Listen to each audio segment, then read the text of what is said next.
Hi, it's me again with CorelDraw tips and tricks. Somebody sent me this. It's like an optical illusion of sorts, and asked how you draw it, and he was having trouble. And I actually think mine is exactly the same, with the exception it's not fuzzy. So if it was fuzzy, it might blend in more like that and make it kind of like an optical illusion. But I actually myself ran into problems when I was trying to tell him how to do it. And I thought I would just go over that. It's a pretty good example.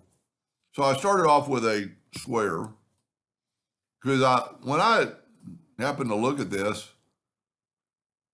diamond shape fits inside the square, but it's shorter on those sides. So I just took a shape. But what's going to happen in this when we're going to do this? So I'm going to make this, let's make it 2 inches, and let's set our nudge factor on 3. Because I'm going to draw another line. I'm going to take a 2-point line, and I'm going to go from right there to right there. And I'm going to take my shape tool, and I'm going to select that line, and I'm going to add a node. So then I just took this node, and I actually took another line. Might even be better to use an indexing line, but I'm just going to do it with a line because I want this line to get right there. Now, what I found when doing this, if I take this line, it's hard to even see if it's there it is. And if I hit the plus key on the keyboard and then move this one back and grab it with the shape tool, well, there it worked. So it's working only because I could not grab it.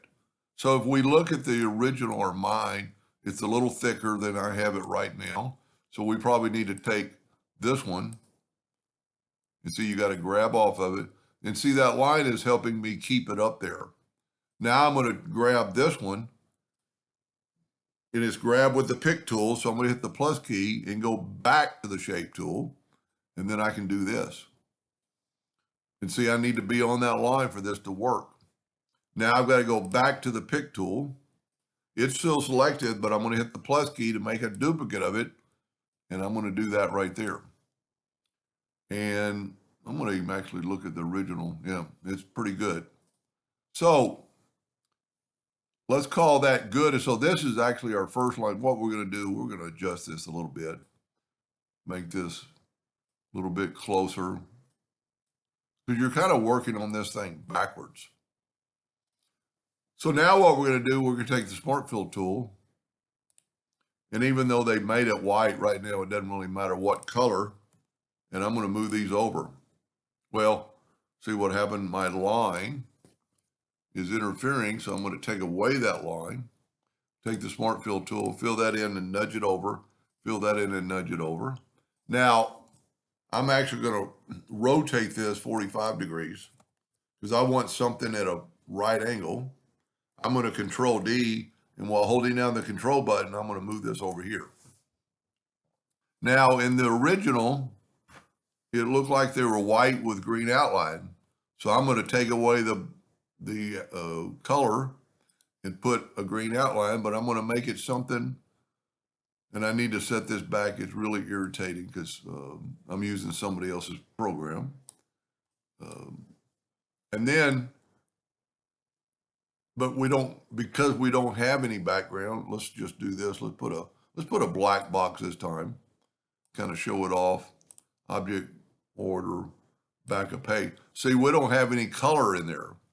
So we're going to do what the original said.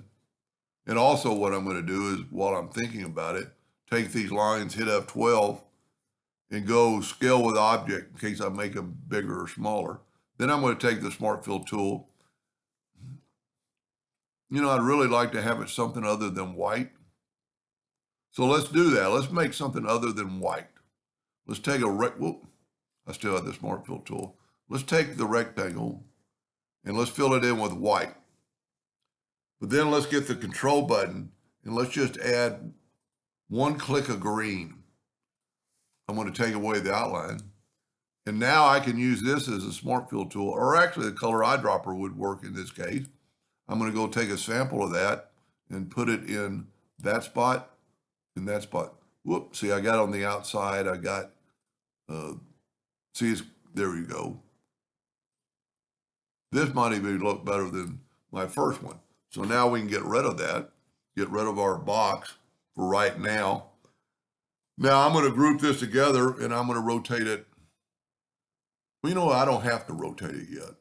Let's go Control D and make a duplicate, double click on the rotation and move it here and rotate it 90 degrees, Control D, 180 degrees, Control D.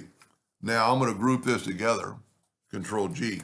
Now I do want to rotate it, and it's really getting quite big, so I'm going to reduce it. But see, since I scaled with object, it's going to save us. Now I need to rotate it 45 degrees. We're going to make it 2 inches with my ratio lock. We're just going to make it 2 inches. I'm going to set my nudge factor on 2. And then I can, and remember we got white back there. So I'm going to hit the plus key and move it over.